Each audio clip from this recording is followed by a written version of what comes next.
Bonjour à tous les amis, j'espère que vous allez bien. On se retrouve aujourd'hui pour une nouvelle vidéo. J'ai décidé de réaliser une vidéo dans laquelle je vais vous parler d'une mésaventure que j'ai vécue avec une paire de sneakers. Le but étant bien sûr de vous faire éviter les mêmes erreurs que moi. Je vous laisse avec la suite de la vidéo, c'est parti. Alors la team, j'ai voulu vous faire cette vidéo dans laquelle on va parler d'un massacre que j'ai vécu il y a plus d'1 an avec une paire de sneakers que j'ai voulu nettoyer en profondeur, donc c'était une paire de Cream White. Depuis, j'ai fait énormément de recherches et je suis devenu un expert en nettoyage de sneakers.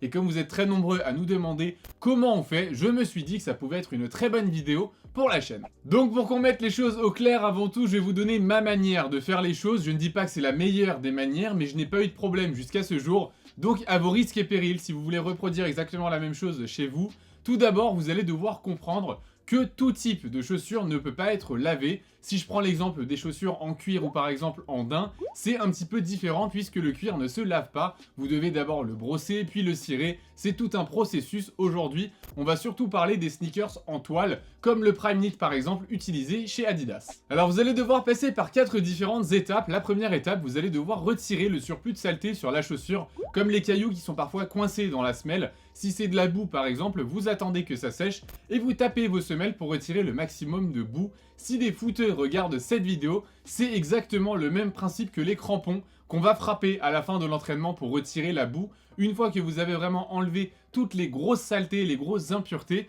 vous allez retirer les lacets. Jusqu'à là, tout va bien, c'est très simple. Pour la deuxième étape, vous allez devoir mettre vos sneakers et vos lacets dans un filet de linge qui se présente de cette manière-là, qui se vend un peu partout en grande surface. Ça ne coûte pas très cher et autant vous dire que je préfère mettre quelques euros là-dedans plutôt que de ruiner mes sneakers et du coup je pense que vous allez être d'accord avec moi. Ensuite pour la troisième étape, vous allez mettre votre filet comme ça avec vos sneakers et vos lacets dans la machine à laver. Je vous conseille de mettre des serviettes de la même couleur que votre paire de sneakers. Donc si c'est une paire de Cream White, vous mettez des serviettes blanches, ça va permettre en fait d'éviter que les chaussures se cognent un petit peu trop contre le tambour de la machine. Donc vous pouvez mettre des serviettes sales ou même des vêtements de sport qui amortiront un petit peu. Puis vous allez devoir lancer un cycle de lavage, mais attention à basse température, c'est souvent 30 degrés, j'ai envie de dire pendant 30 minutes sur votre machine.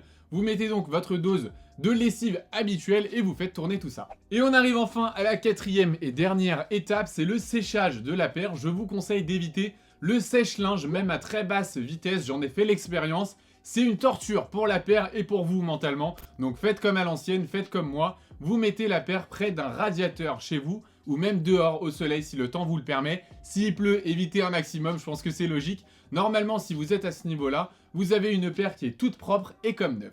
Je vous donne encore quelques conseils pendant votre période de séchage. Vous pouvez mettre un embauchoir dans la chaussure pour éviter que la paire ne se déforme en séchant.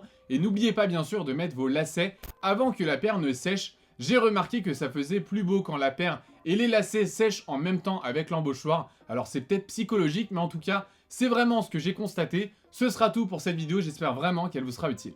Les amis, on arrive au terme de cette vidéo, j'espère qu'elle aura pu vous être utile. N'hésitez pas à me dire ce que vous pensez de cette technique de lavage de sneakers en commentaire. Et si vous avez surtout une méthode en tête que je n'ai pas citée dans la vidéo, n'hésitez pas à me le dire en commentaire. Pour toutes les personnes qui veulent se procurer des vêtements de notre collection, tout se passe sur le site so-style.fr. La livraison est offerte à partir de 50 €, donc faites-vous plaisir. Pour toutes les personnes qui viennent de nous découvrir grâce à cette vidéo, n'hésitez pas à vous abonner si elle vous a plu. Et pour tous les autres, comme d'habitude, vous pouvez nous suivre sur tous nos réseaux sociaux, nos liens se trouvent en barre d'infos. Quant à moi, je vous dis à très vite dans une nouvelle vidéo. Prenez soin de vous, bye!